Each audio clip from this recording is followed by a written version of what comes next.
kegiatan NU yang paling utama itu adalah ngurusi warga.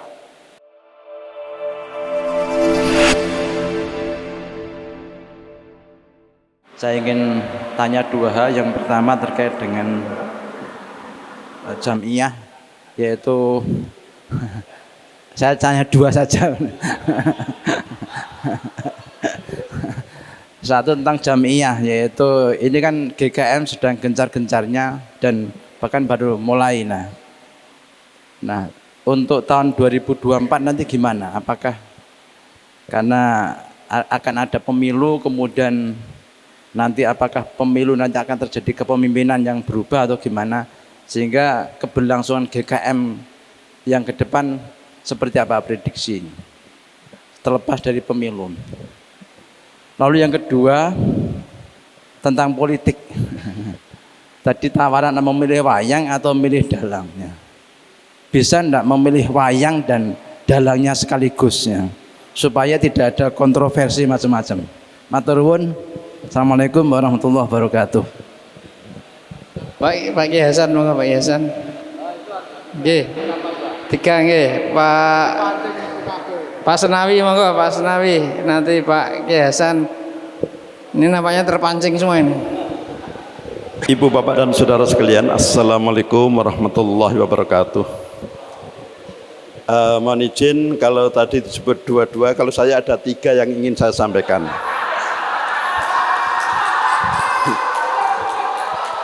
Yang pertama, saya memperkenalkan diri, saya didaulat sebagai Ketua LPTNU. Saya dosen di UGM. Di UGM itu alumninya adalah Kagama, Bapak. Yang pertama yang ingin kami sampaikan, saya pertama merespon wayang atau dalang. Sebenarnya wayang atau dalang itu akhirnya apa? Manut sing apa? Siapa sing nanggap, sehingga siapa yang milih dalang lakonnya apa itu tergantung yang nanggap, yang punya hak. Itu satu. Yang kedua yang ingin kami sampaikan adalah terkait dengan LPTNU. Kami ada sesuatu yang merasakan ada putus, Gus. Jadi LPTNU itu ada LPTNU pusat, kemudian ada LPTNU di tingkat PWNU. Yang kami anggap pusat, beberapa waktu yang lalu itu ada koordinasi, ada rakernas ataupun rakerwil dan lain-lain LPTNU pusat dengan perguruan tinggi. Tetapi LPTNU sendiri kami itu enggak dijawil. Lah, ini kami anggap putus gitu, organisasi itu putus. Jadi ada kegiatan pusat, tetapi justru LPTNU di level provinsi PWNU tidak dijawil. LPTNU pusat langsung dengan perguruan tinggi PTNU. Lah, inilah yang kami anggap putus, dan organisasi ini penting untuk kita benahi. Menurut saya seperti itu. Kemudian yang ketiga, kami tadi baru berdiskusi, Gus, tentang problematika kita di dunia pendidikan. Kami tadi dengan Ma'arif dan lain-lain satu komisi, bahwa tantangan kita adalah bagaimana meningkatkan rekan-rekan jamaah dari Ma'arif itu untuk memiliki semangat, tekad melanjutkan ke perguruan tinggi gitu. Salah satu kendalanya adalah masalah biaya. Dan oleh sebab itu solusinya seperti di UNU Jogja itu adalah dengan banyak beasiswa.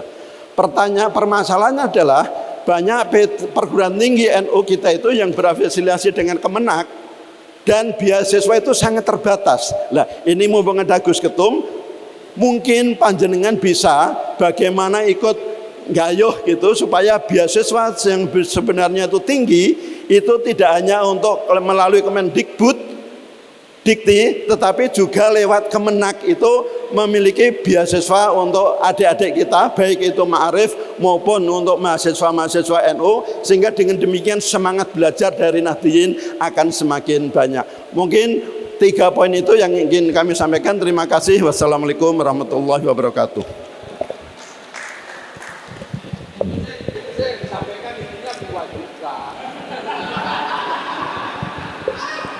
Pak Kiai Hasan, monggo Pak Kiai Hasan. Cukup 3 orang saja nggih.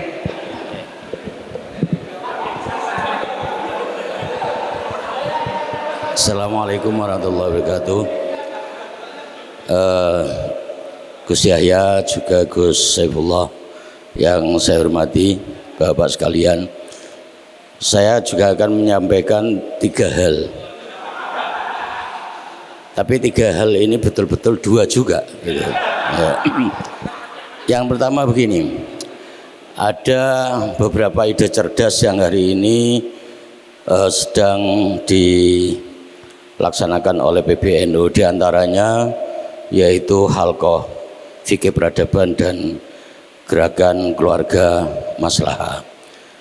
Sebetulnya menurut saya akan jauh lebih cantik dan bagus serta akan terjadi pergerakan yang masif ketika juga disertai dengan koordinasi yang baik dan masif antara PB dan PBNU.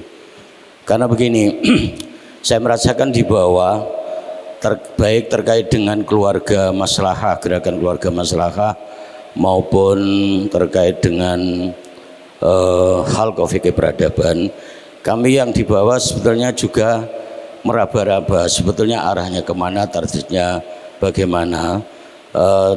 Terkait dengan gerakan keluarga maslahah bahkan kami tidak tahu, paling tidak belum tahu kami harus bermitra dengan siapa, sementara dalam perasaan kami itu gerakan yang sangat strategis.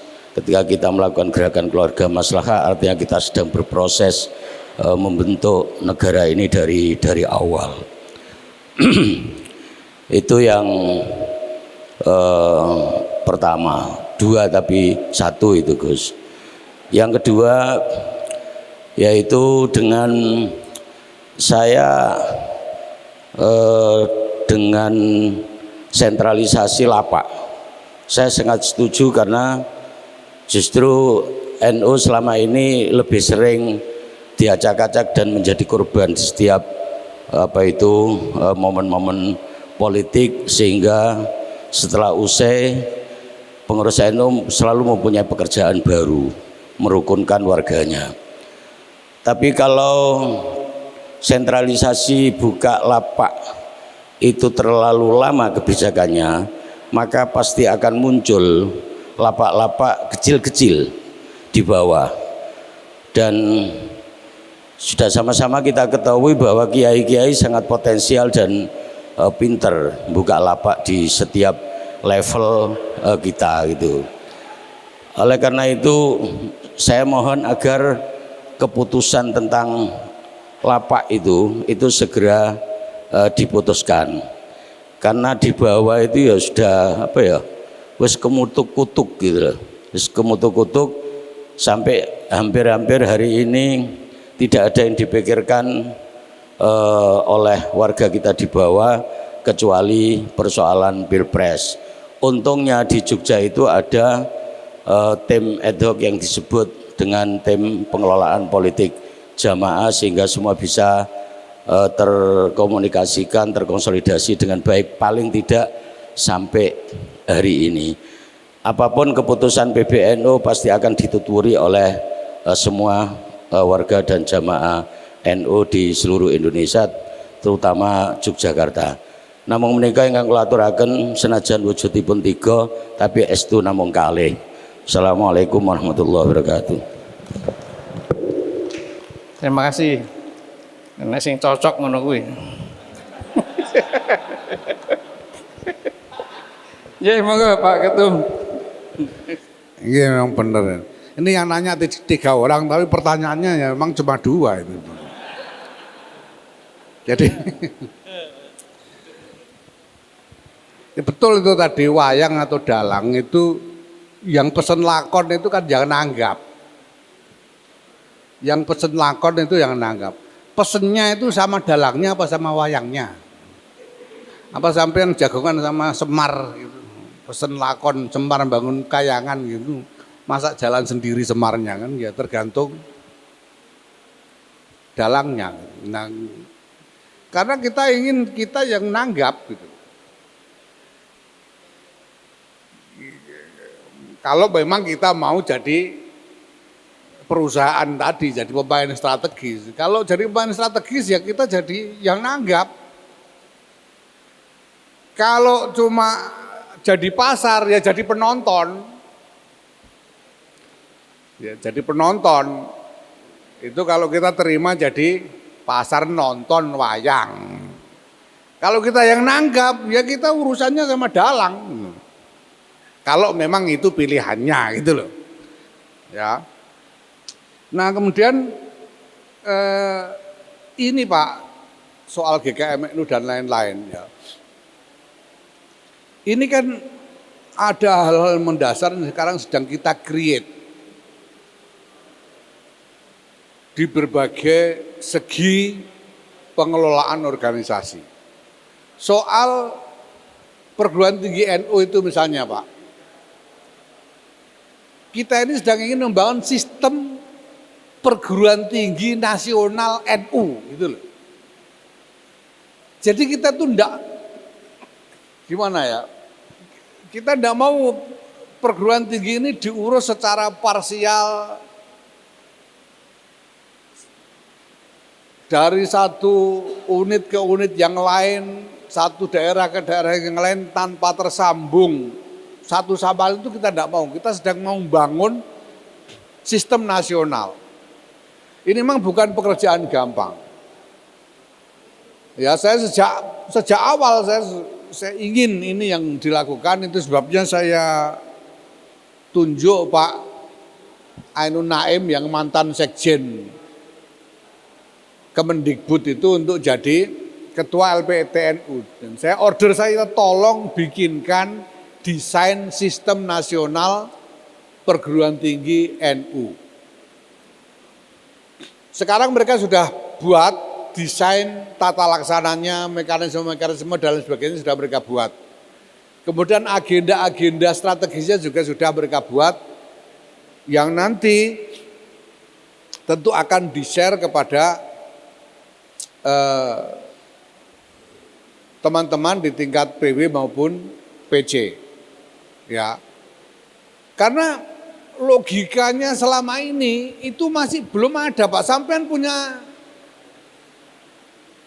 LPTNU di DIY itu loh. Itu ngurusi apa?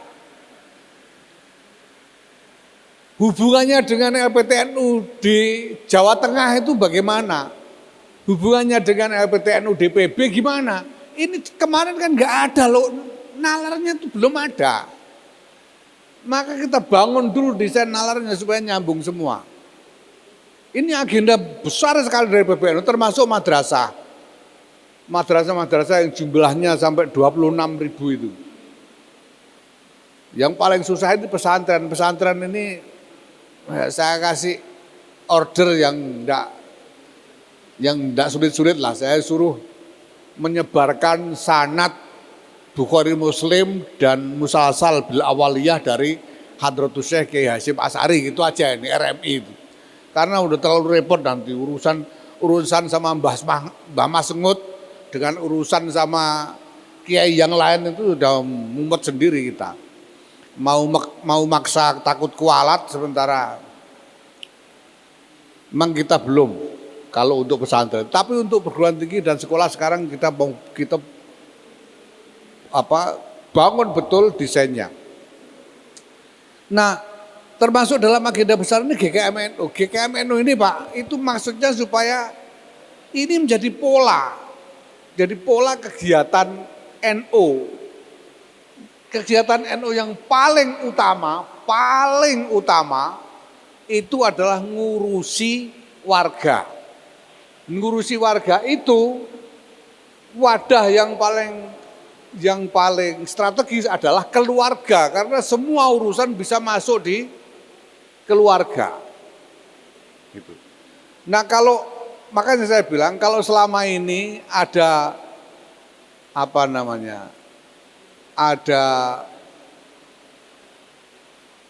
katakanlah komunikasi yang belum sepenuhnya nyambung, Hasan ya. Walaupun kita sebetulnya sudah bertemu bolak-balik ini. Bertemu antar cabang sampai bertemu antar MWC, ini sebetulnya sudah sering ketemu, tapi memang masih ada informasi yang saling salipan, itu masih ada. Karena ini terkait dengan yang kita andalkan untuk sementara ini sampai titik ini adalah program-program pemerintah. Sehingga ini terkait dengan mekanisme pemerintah itu sendiri, bagaimana mereka turun dari misalnya dari Kemenak ya. Kemenak itu nanti program-program dari Kemenak itu nanti pos terdepannya adalah KUA. Jadi turunnya agenda dari Kemenak Pusat sampai ke KUA ini kan ada proses, Pak.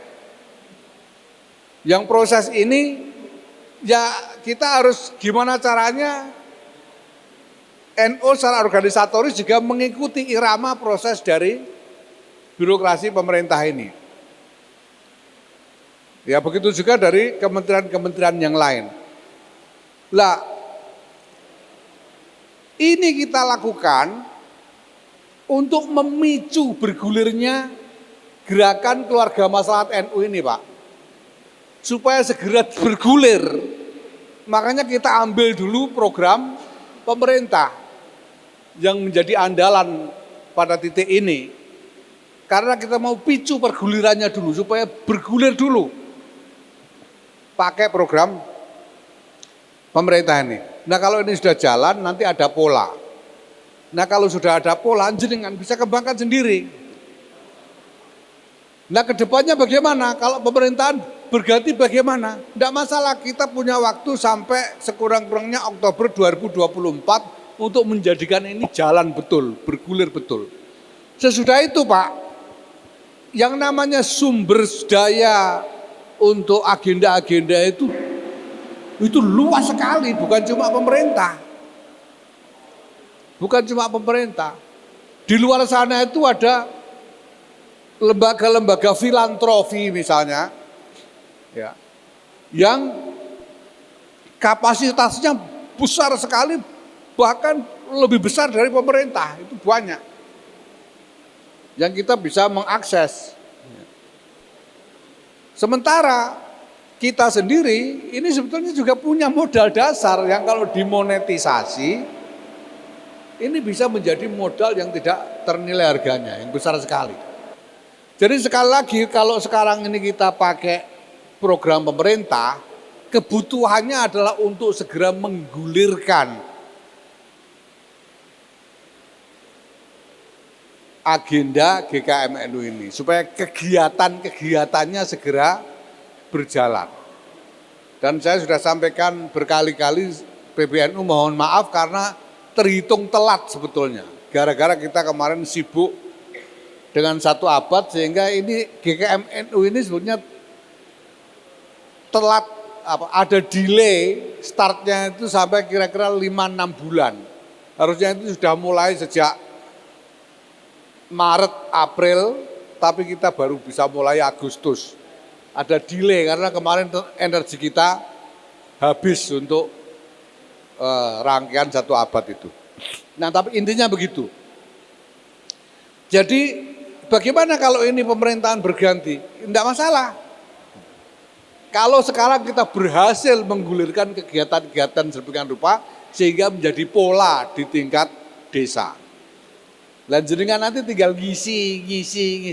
Kan ini kegiatannya sebagian besar pertemuan keluarga-keluarga. Setiap minggu sekali.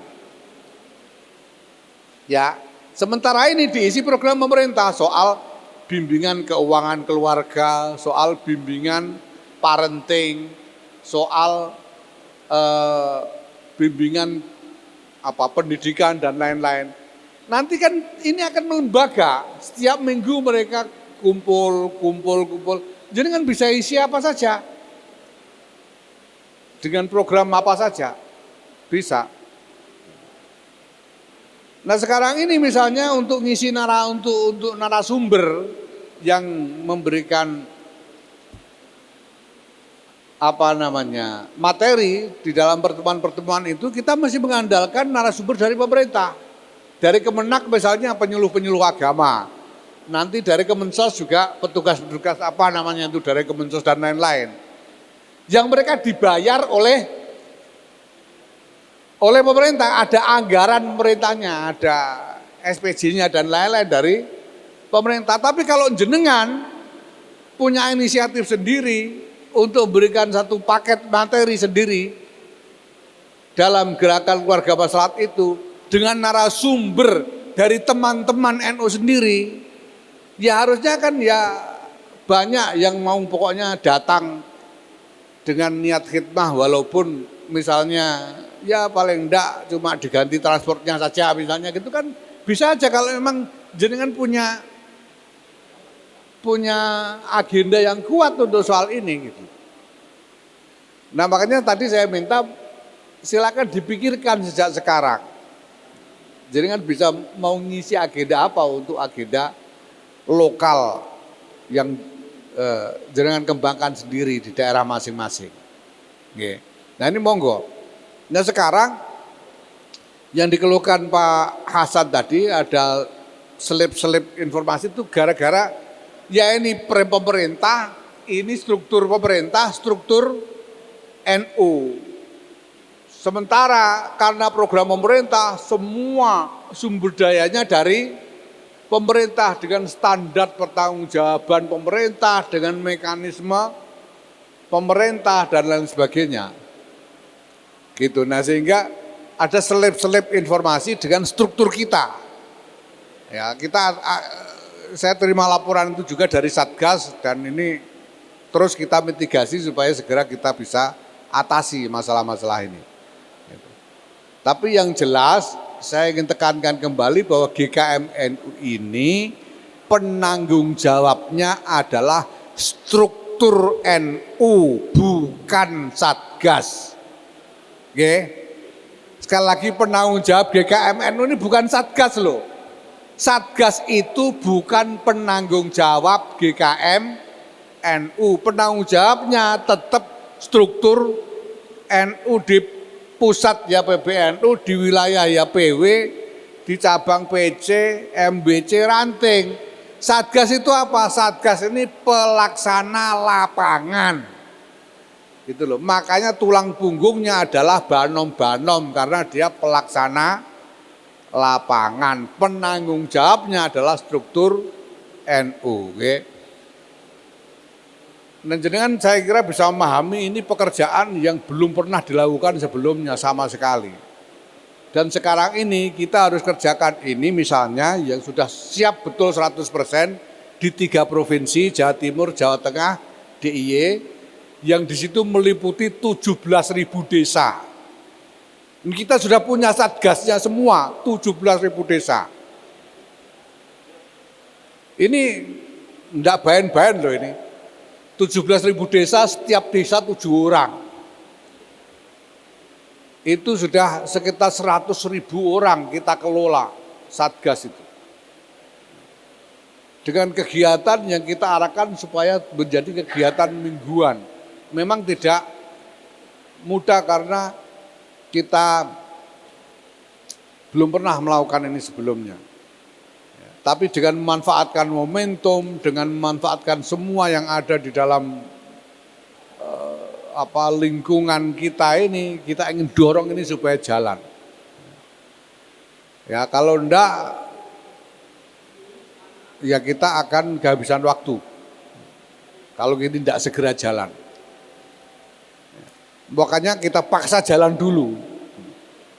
Nanti toh kalau sudah jalan itu tinggal ngisi. Ini kan soal pelembagaan kesertaan.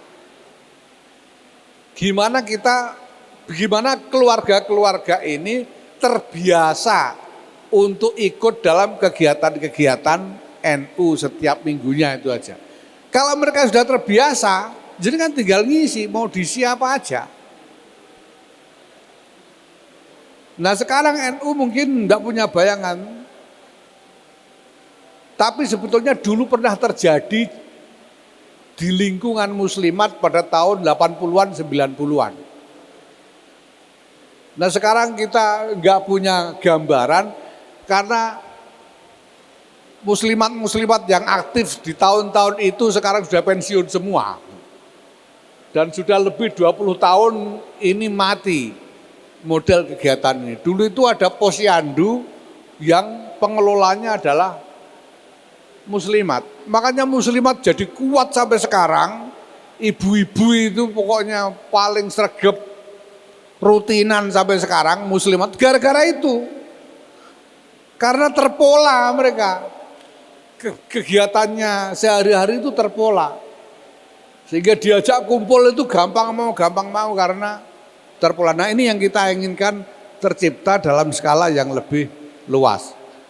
Ya, saya kira ini Bapak Ibu sekalian yang bisa saya sampaikan, saya kira udah cukup komprehensif dan cukup detail. Ya. Selamat bermusyawarah. Dalam rapat pleno ini saya tidak tahu yang dibicarakan apa juga, saya tidak dikasih tahu sama Pak Yudi ini. Cuma monggo saja, saya cuma titip tadi itu ya, dua hal tadi itu ya saya titipkan. Terima kasih.